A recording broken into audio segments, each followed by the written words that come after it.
உங்கள் மாயா ஆஸ்ட்ரோ காலபுருஷ தத்துவத்திற்கு 7ஆம் வீடான சுக்கிரன் ஆட்சி பெற்று மூலத்திரிகோணம் பெறக்கூடிய துலாம் ராசி அன்பர்களுக்கு கோச்சார சனி 12 பாவங்களில் அமர்ந்த பொது பலன்.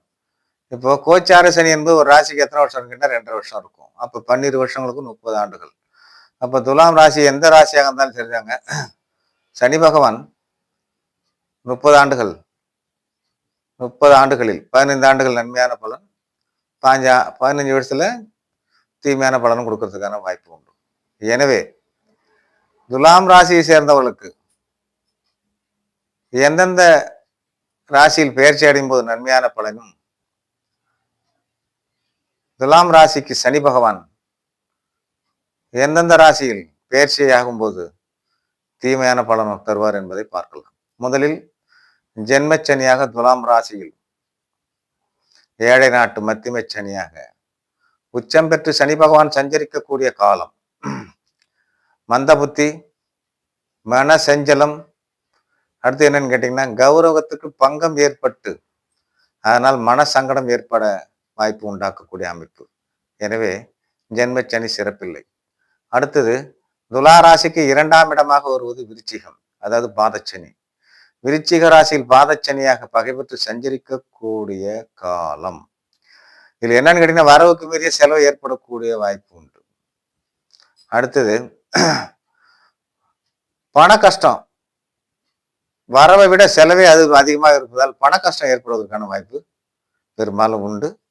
அடுத்தது குடும்பத்துல கணவன் மனைவிடையே பிரச்சனை ஏற்படுறதுக்கான வாய்ப்பு உண்டு. ஆக மொத்தம் பாதச்சனி சிறப்பில்லை. அடுத்தது துலாம் ராசிக்கு 3ஆம் இட சனியாக 3ஆம் இடமாக தனுசு ராசி வருகிறது.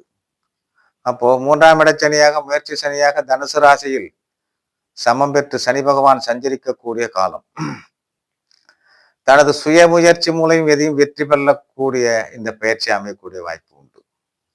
அடுத்து வண்டி, வாகனம், பொன், பொருள் இவை அனைத்துமே என்னன்னு கேட்டீங்கன்னா கிடைக்கக்கூடிய அமைப்பு. ஆக மொத்தம் 3ஆம் இடம் முயற்சி சனி ஒரு சிறப்பான சனியாக அமைவதற்கான வாய்ப்பு இருக்கு. அடுத்தது துலாம் ராசியினருக்கு 4ஆம் இடமாக வருவது மகர ராசி. அர்த்தாஷ்டம சனியாக மகரத்தில் ஆட்சி பெற்று சனி பகவான் சஞ்சரிக்கக்கூடிய காலம். இதுல என்ன அப்படின்னு கேட்டீங்கன்னா உயர்கல்வி மந்தப்படும், தாயாருக்கு உடல் பிணி ஏற்படக்கூடிய அமைப்பு.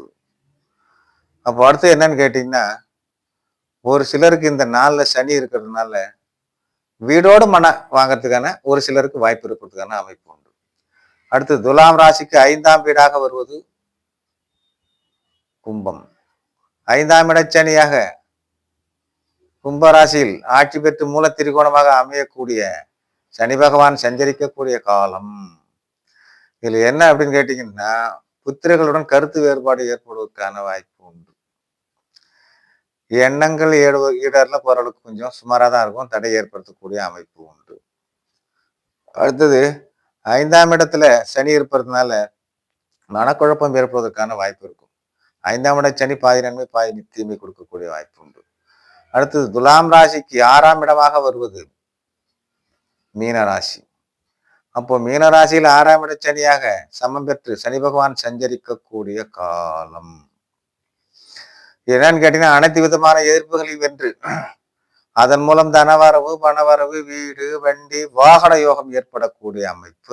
6ஆம் இட சனி ஒரு சிறப்பை தரக்கூடிய அம்சமாக இருக்கும். பொருளாதாரத்துல நல்லதொரு முன்னேற்றத்தை கொடுக்கக்கூடிய சனி 6ஆம் இட சனி சிறப்பு.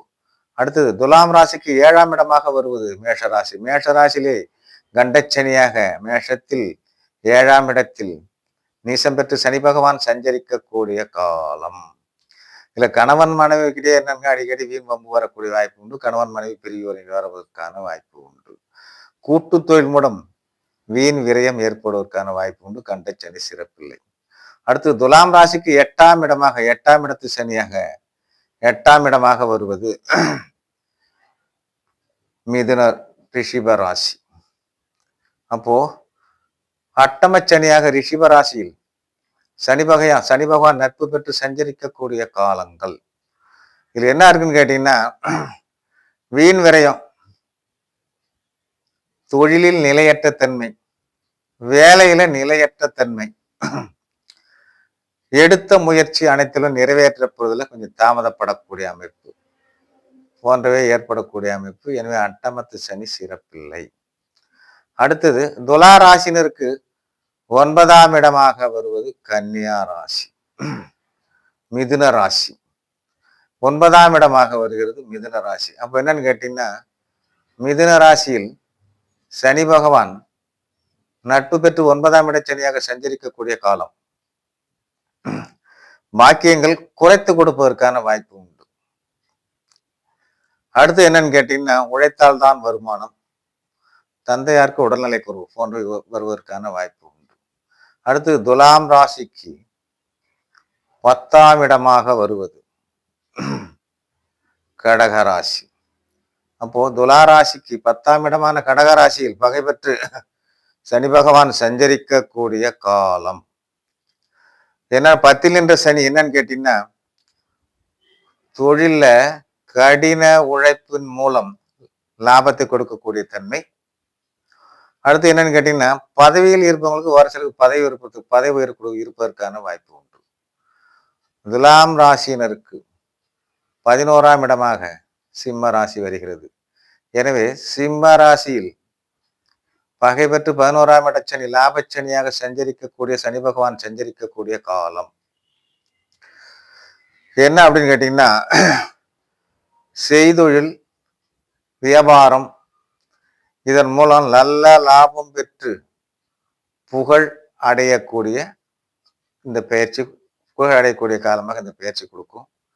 11ஆம் இட சனி பயிற்சி ஓரளவுக்கு சிறப்பான பயிற்சி தான். அடுத்தது துலாம் ராசிக்கு 12ஆம் இடமாக வருவது கன்னியா ராசி. அப்ப கன்னியா ராசியில் விரயச்சனி, 7 நாட்டு ஆரம்ப சனியாக நட்பு பெற்று சனி பகவான் சஞ்சரிக்கக்கூடிய காலம். விவசாய நட்டம், வீண் விரயம், அயன சுயன சுகம் கெட்டு தூக்கம் கெடக்கூடிய அமைப்பு என்று கூறி மற்றொரு வீடியோவில் சந்திப்போம். நன்றி, வணக்கம்.